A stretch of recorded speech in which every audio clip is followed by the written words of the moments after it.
nagsisimula mula sa magkabilang panig. This is Coach Mia Choseco versus Coach Rod Palmero. 3-10 EAC versus the 1-12 JRU. Martin Javier alongside Coach Hammer, Martin Antonio. Coach, unahin na natin.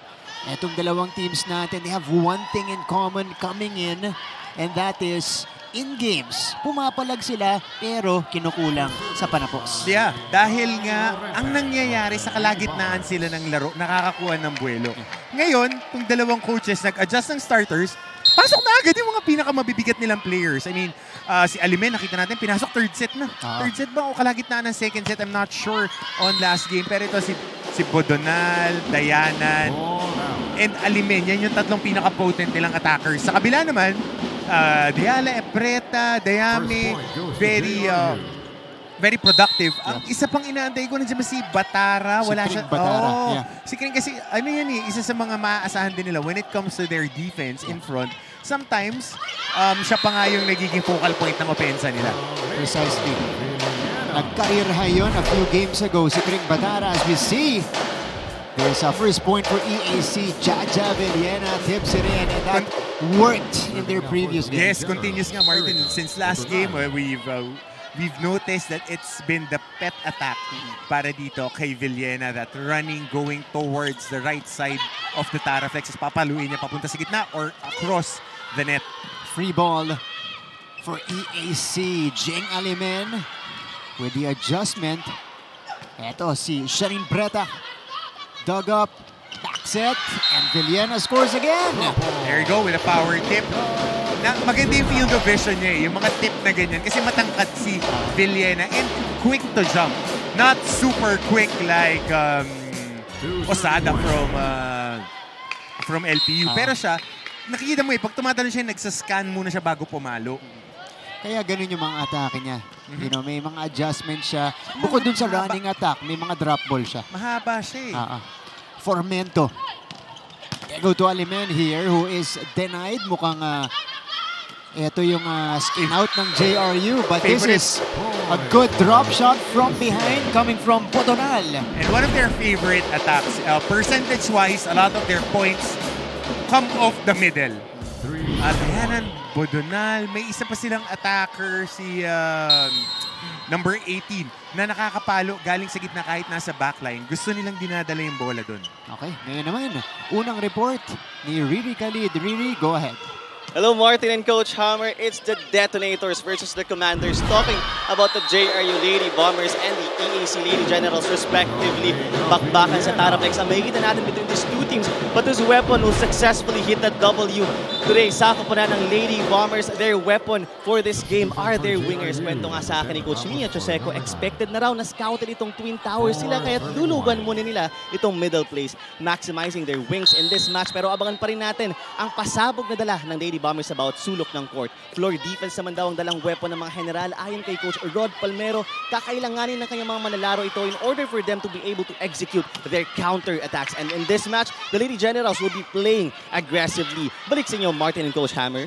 Thank you so much, Riri Khalid, our courtside reporter. Interesting game plans mula sa ating mga coaches for EAC. That is their identity as Villena continues to terrorize this JRU defense. If there's one thing that they have an advantage, Villena is very athletic. Paulit-ulit tayo dyan. Even against the much stronger opponents. Lagi niyang napupunta, nakakapalo siya. So now, dahil vertically challenged din itong mga defenders, mga athletic tong players ng JRU na hindi katangkaran, may advantage siyang pumalo ng pumalo. Kaya siya yung pinupuntahan dito. And balikan natin yung report ni Riri as Alimen. That is dug up by Alonia, who had a solid game previously against Arellano. EAC's identity is their floor defense. So that's a given.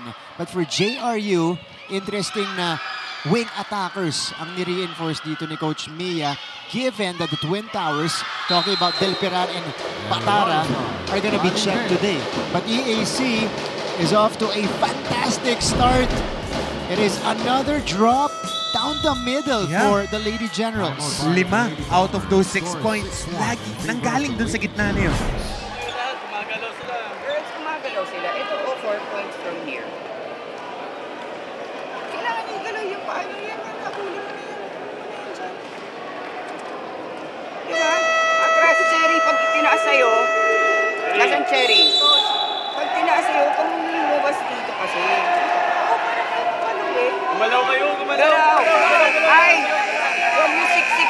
block dito.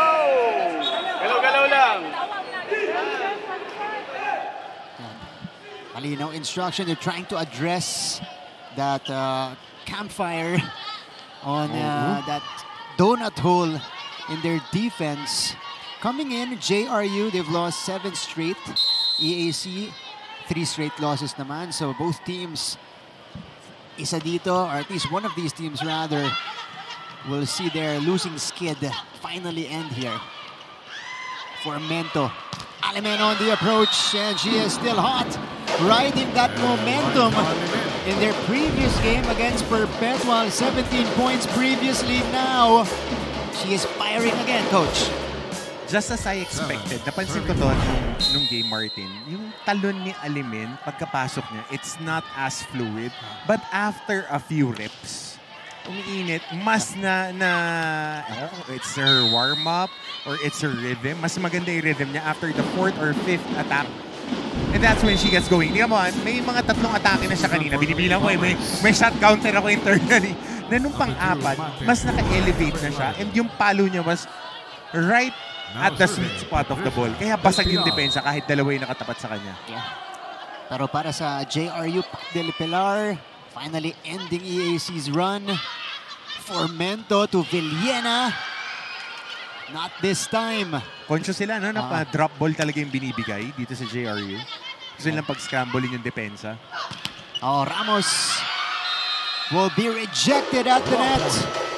And Formento loving that because she was the smaller blocker in that sequence. And this will bring us to our first technical timeout.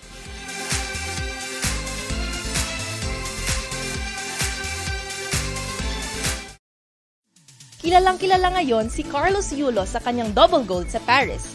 Pero alam nyo ba na mayroon nang naunang Carlos na naglaro sa Olympics na tubong NCAA? Siya'y walang iba kundi si Carlos Caloy Loizaga na nagpa-champion sa San Beda Red Lions ng 3 beses noong 1950s. Lumahok si Loizaga ng 2 beses sa Olympics, pati na rin sa Asian Games, FIBA Asia at FIBA World Championships kung saan nagkamit siya ng maraming gintong medalya. Sa taong 2023, naluklok siya sa FIBA Hall of Fame. Talagang deserve ni Caloy Loizaga ang kanyang moniker na The Big Difference.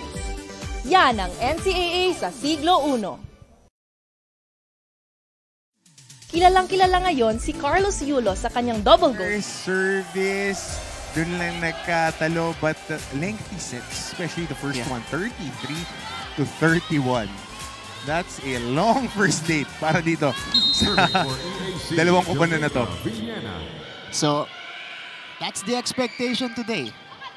JRU, lumamang sa blocks doon. Aces naman para dito sa EAC. We'll see if we'll get the same story. But right now, the Lady Generals are in control. Cara Dayanan overcooks it. So an attack error for EAC. You know, hasn't happened a lot here in the first set, Coach, kasi maganda yung simula nila. Saka hindi nila masyadong kinakargahan yung mga palo nila.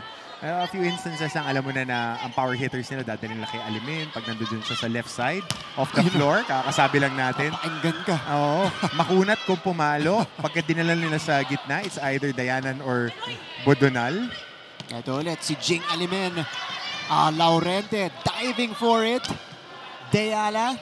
Nandun si De Andres. Hindi na itawid ni Formento. Little trouble on that first ball from EAC. So now JRU is putting pressure on that reception as Formento sends it short. Mahirap yung dukot na set na yan. Single hand. Trying to go for that drop na patalikod. Reverse. But again, she had the right intention. Kinapos nga lang. Oh, Alimen from the middle this time. Only one intention. To break down the defense. And after some drop balls earlier, Jing Alimen is showing us the power. And Formento will now serve 9-4 lead para sa EAC. Good reception from JRU. It leads to this Nicole Deyala attack. And that's a player they need to go to more. Deyala is averaging Just a little under 11 points per match. Tsaka kaliwete itong si Nicole. So, she has that unpredictability. Meili Amante commits a service error. Which shouldn't be happening since you're a service specialist. Pero malamig, galing sa bench. Now serving. Ito na, Jing Alimen. That means this is a jump serve incoming. Boom. Kunap. Good serve. Nice return as well from JRU. Here's the short set to Magalona. Not gonna work. Patara. Diana nilihis. Laurente was there. Deala will try. Ooh. Sa ilalim kinuha ni Deala. 11-5 lead for EAC. 11 serving 5. So JRU, they're very erratic here in the first set, especially in their attacks. Yeah. Scrambling yung defense nila, yung mga atake nila dahil nahihirapan silang shumift to that second ball. Ayun na naman, yung mga, ang hirap i-engage yung mga attackers. Oh, this is sent back. 1-2 play. Tinala kay Dayanan. Nasa likod si Ramos. Deala again, pouring it through this time, but this is gonna be kept alive. Kring with a single block. Magalona, isa pa daw, sabi ni Kring. Ball is returned. Quick. Combination. Nandun si Formento. Bodonal, deflected and dug up. Deala again, bumalik. Formento to Bodonal, drop. Amante tracks it down. Ito ulit si Deala. Sending that one straight to the net. So trouble on that set was Deala. One of our longer rallies here. And so overextended na una yung talon ni Deala. But that was a good running hit. Kaya lang hindi na ilagpas. But great rally for both squads. Their defense getting engaged. Both teams working hard on the floor. 12-5. Ito na naman, si Alimen. Grabe yung serve. Serve is ace for Alimen. Alam mo, despite the score, Mart, with the EAC having an 8-point lead, it's a fun game. It's a fun game. Everybody's engaged and hindi lumalayla yung energy. And here, you're not looking at the score. They keep on playing. It's a thumbs up for me. Laro lang, 1 point at a time. But Alimen, Alonia this time, reading it well. Return, Yanyan was there again. Itatawid ng JRU. Set up for EAC. Bodonal puts it down. So the attackers of EAC having a better time here. It comes from their serves. Yung mga palo nila malakas. Kahit si Yanyan, tinatrabaho yung backside ng depensa. Nahihirapan silang transition from net defense to offense and then yung pangalawang atake ulit. Yeah. This is now a string of points kaya nakatambay na sa service line nito si Alimen. Oo nga eh. Coming up a little short, a little low on that jump serve. 6-4. Pero lumobo na yung abante dito ng Lady Generals. Let's see what JRU can do to fight back. Palitan ng tao para kay Coach Mia Joseco. This is one of their veterans, Kayla Hazareno, coming in for the first time. Wing attackers, that's a wing attacker that they need to activate. Ooh! Scramble. Del Pilar. Formento to Erica again. Ramos sends it across. Magalona. May sumabit sa net. Yep. And it's on JRU. Net contact right there. Kitang-kita gumalaw. Yung net on that challenge. I think that was Pat Del Pilar on that scramble. This is now the biggest lead for EAC. This is not what we expected. Grabe yung EAC dito Oo, sa tsaka- ating first set. Tsaka they stick with their game plan Yeah. na atakin na, drop ball lang, attack on opportunity, pero for the most part, let the defense shift from east to west para mahirapan mag-control ng atake itong JRU. Bodonal. This is Hazareno. Too strong. Ball out. So 16-6 lead. Double-digit advantage built by the Lady Generals. Ang unang pumapasok sa isipan pag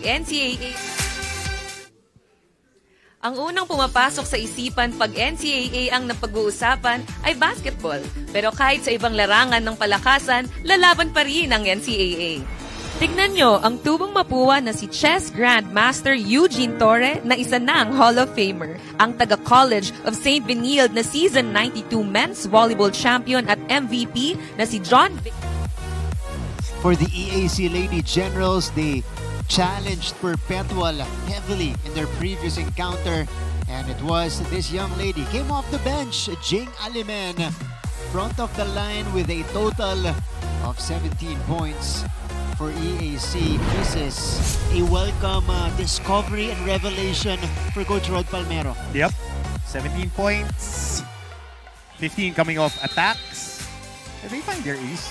They needed a point of attack eh. Kasi si Coach Rod, marunong dumipensa yung team niya eh. Pero pagka hindi ka maka-convert to your offense, nabanggit ko lang marunong dumipensa. Faulty Sa mabanggitin talaga eh. Oo, babatiin. Pero Jinx. kailangan meron kang pumapatay ng bola eh. And now, Alimen, freshman, no? Bagong First year. At least meron silang point of attack na ngayon na from her, magpo-flow yung opensa nila. First year from FEU. Etong si Jing Alimen. Look at her. 5th point already here in the first set. Yun naman eh, pag may magbibigay sa'yo ng opportunity, you have to grasp it. And Alimen right now is on a roll. Diba? Jing Alimen. And the rightful replacement for Kat Almazan. Ang laki ng iniwan dyan ni Kat. Dahil talaga previous season, si Kat talaga yung Buhat. To correct. Off speed. And back to Jaja. Dug up. Ramos tries. Te Andres. Bodonal. Down the line. Rick Bodonal, okay eh. Bodonal, Dayanan, Alimen. Ang question lang kasi yung Formento gagraduate. So, titignan natin. Kailangan magkaroon na rin ng reps yung si Magnay, yung young setter nila. So, gotta insert her on opportunities you want to showcase Formento. Pero kailangan bigyan mo rin ng minutes yung next in line. Para makakuha ng exposure, kumpiyansa at masanay sa ganitong klaseng laruan. Oo, kasi iba pagka may drums na, tsaka pagka mas matingkad yung ilaw, meron ng mga nanonood, hindi lang online, live TV. So, ang laking adjustment niyan. Precisely. 18-8. Tsaka yung aircon. Oo Laking nga. bagay ng aircon. Yung aircon nakakatulong. Yung temperature. Well, actually, sir. it goes both ways eh. Pag hindi ka sanay, malaking adjustment. Pero pag wala lang sa'yo, you just perform eh. 19-8 lead. JRU's errors are piling up. Pasok lang, tingnan nyo yung line, tingnan nyo yung target. Pasok lang ninyo. Otherwise, sila lang yung kukuha ng puntos. Okay? Ayusin nyo. Tara. Lola!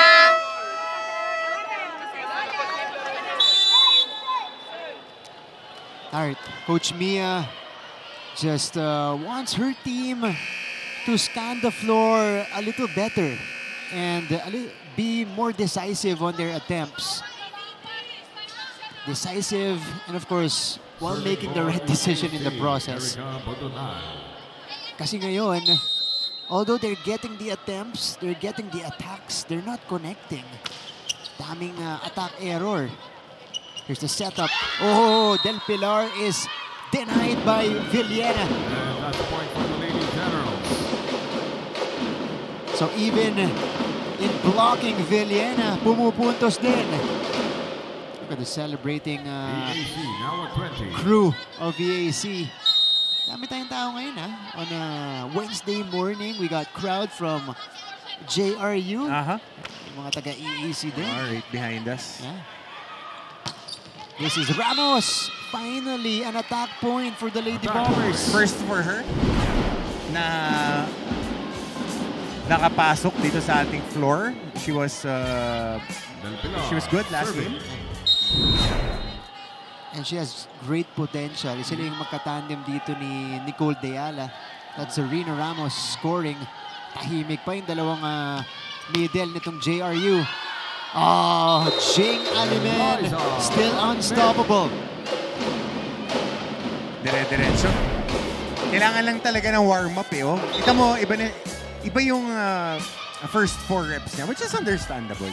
May mga players talaga na gano'n na they need to get the feel of the game first. Yung mga una niyang palo, nasa ilalim pa ng bola, pero once she gets going, talagang rekta na Dito, she didn't take up so much time in warming up. Kasi mahirap yung off the bench sa volleyball. That's right. Ang hirap Dito talagang mainit na siya. And speaking of, she scores another point. They are dominating JRU. Jing Alimen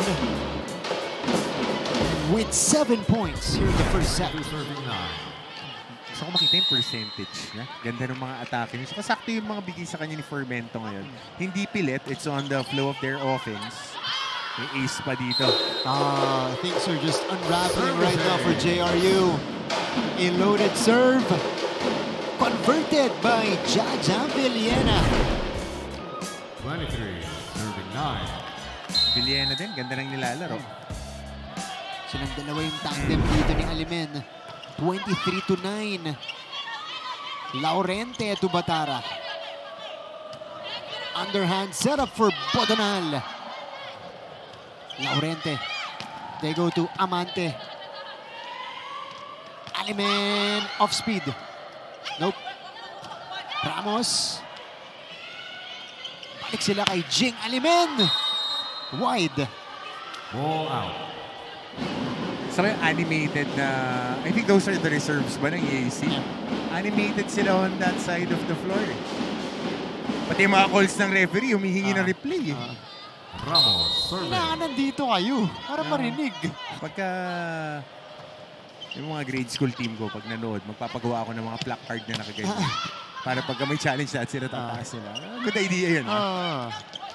Pang ano lang. Pang kulit. Saka para makita kayo sa TV. Yeah, that's right. Jing Alimen.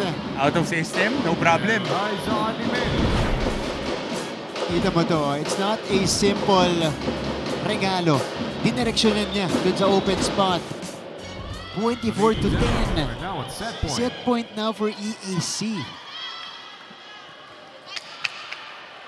Outright domination by the Lady Generals.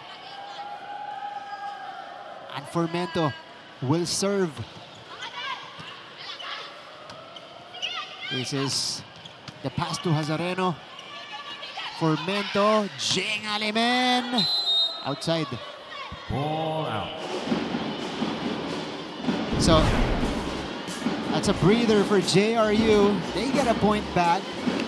And now they will try to build momentum right before we end the first set. Pero si Coach Rod, maninigurado.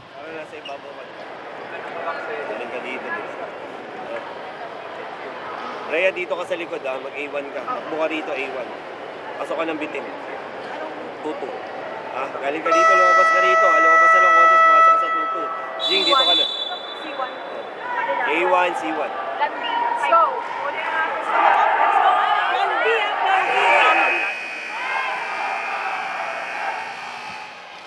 All right, for EAC, they're led by Jing Alimen with 8 points. Remember, in the first meeting, last April 5, she only had 6 points.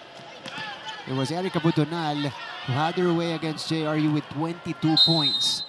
Off the bench pa nun, itong si Alimen. Meili Amante. They go to Cara Dayanan. And she ends set number 1, 25-17. 2-11. Simple but crisp execution after the timeout para dito sa EAC Lady Generals, and they take the 1-0 lead.